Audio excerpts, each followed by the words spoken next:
Sheep investigation limited online portal চ্যানেলের আমি উত্তরোত্তর সাফল্য কামনা করি।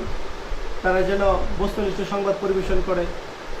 আসন্ন পবিত্র ঈদুল ফিতর উপলক্ষে তাদের যে সিসি ক্যামেরার বিষয় আদি আছে এগুলো দিয়ে পুরা নিয়ন্ত্রণ করে মানব সেবা বা জনসেবার যে বিষয়টা আছে এটা নিশ্চয়তা বিধান করবে এই কামনা করি।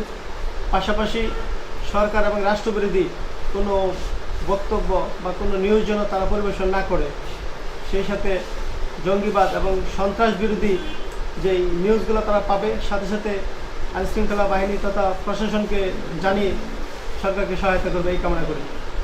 নিঃসন্দেহে আমি আরেকটা যোগ করব, আপনারা যারা এই চ্যানেলের সাথে জড়িত আছেন, অনলাইন চ্যানেলের সাথে যে কোনো সংবাদ পাওয়ার সাথে সাথে ওটা রিপোর্ট না করে যাচাই বাছাই করে প্রয়োজনীয় ব্যবস্থাটা নেবেন এবং প্রয়োজনীয় যে নিউজটা করবেন। সাংবাদিক পুলিশ একসাথে কাজ করলে জনগণের সেবার মাঠে নিশ্চিত হবে। ভালো দিকটাই দেখতে হবে। কারো যদি ব্যক্তিগত কোনো লাভ থাকে বা ব্যক্তিগত কোনো ইচ্ছা থাকে ওইটা প্রকাশ করা যাবে না। সামগ্রিকভাবে দেশ দশে ভালো হয় ওই রকম কাজই করতে হবে। ধন্যবাদ।